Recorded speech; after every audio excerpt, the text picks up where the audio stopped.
have no criteria, they have no rules.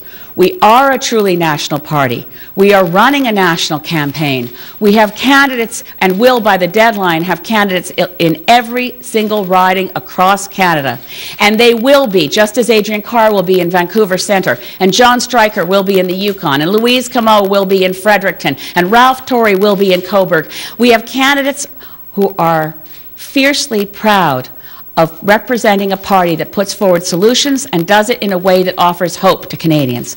We're not about attack ads, we're not about smears, but we're running a truly national campaign from coast to coast to coast.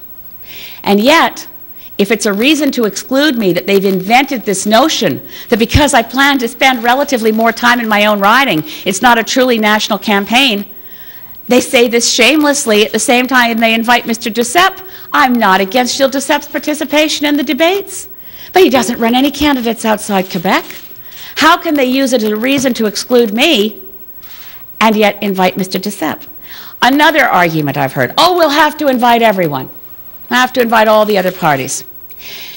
If you add up the total number of votes for all other parties on the ballot in 2008, you come to less than 1% of the popular vote.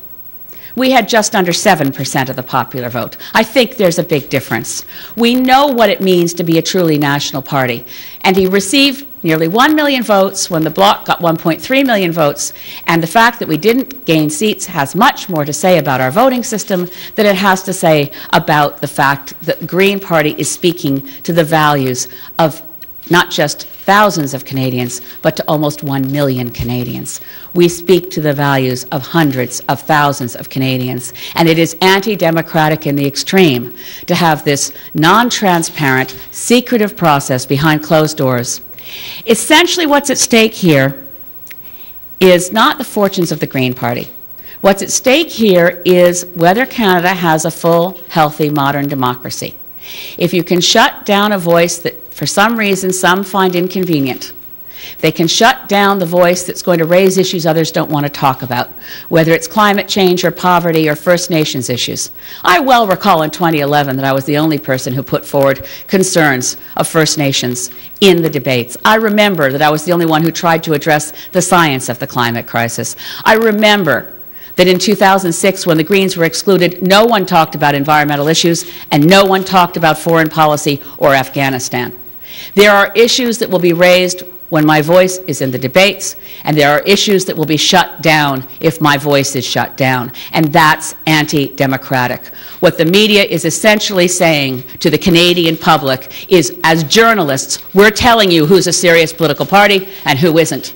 And that is not the role of journalists. They are supposed to cover the news, not attempt to twist and distort the electoral process to distract attention from a party that's on the rise. Alors, un peu en résumé en français. So just to summarize in French, this is a decision by a media consortium, executives from the television channels that have made an undemocratic and bizarre decision. They don't have any regulations, they don't have any criteria, and they confirmed yesterday that it's the same thing as in 2008. There are no rules with respect to the participation of the Greens. This is simply a discretionary, bizarre decision.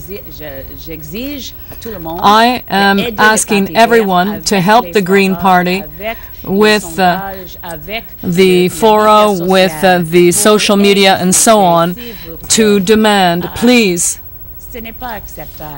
and to say that it's just not unacceptable not to invite the Greens to participate in the debate. As the leader of that party, I am there to add something different to the discussions, to put an end to negative policies, to change the way people perform negative politics. It's not a real democracy in Canada. What we need is a party that talks about the important issues, the critical issues, and it's only with the voice of the Green Party leader in the debate that those issues can be debated. And finally, the media consortium decision is completely wrong. The reason that they have given is a reason that simply makes no sense. It's a programming decision. But what does that mean? And I don't understand. And now I'm ready to take your questions in English or French. Have about the decisions and what we plan to do to overturn them. I'm appealing to the Court of Public Opinion. We are also considering legal action, such as an appeal. Our lawyer is Peter Rosenthal. He's a noted lawyer in the area of Charter of Rights and Freedoms and democratic participation in debates. He currently represents me, by the way, in a case before the Quebec Court of Appeal on the voting process and whether first past the post as a voting system violates the Charter of Rights and Freedoms. Bottom line of this decision is there are charter arguments. The airwaves are not the private domain of the media consortium. We heard earlier from Adrian how CHCH and Czech News are not part of the decision. Neither is TVO, neither is CPAC. A great number of the news outlets that Canadians turn to for information are, for some, again, arbitrary reason, not part of the decision-making, and we're left to appeal to the mainstream journalists whose bosses have just made this decision to hope that somehow, against conflict of interest and the distortions that creates, we can reach the public to say, demand that this decision be reversed. If we don't see a reversal from the media consortium, we will be forced to go to court. What do you have to, what's the point of the court case when the court has to deal with this after May 2nd? Well, that's just it. We need to get to court before, we don't, not just May 2nd. We have not been told the date of the leaders' debates, by the way. Since we're not invited, we're not told the dates. It's absolutely bizarre. But we obviously, that's why the Court of Public Opinion makes more sense. It can work faster. 100,000 Canadians have signed the petition to demand democratic debates. We're seeing a groundswell from Canadians. But if we have to, if we can get to court on an emergency basis to get a ruling before the debates take place, which we don't know if it's next week or 2 weeks from now. That's why we're in a very tight spot in defending democracy in this country. How much of a distraction is this for you in campaigning, or do you think it might actually help build some support? I would far rather have had the invitation that went to all party leaders also go to the Green Party so that we could be planning. Right now it's very difficult for my campaign to plan anything. This hurts my campaign locally because I can't commit to any local events until I'm quite sure I'm available for the national leaders debates. Being deprived the information of even the date of the debates is a hindrance to a national party leader who is also campaigning locally.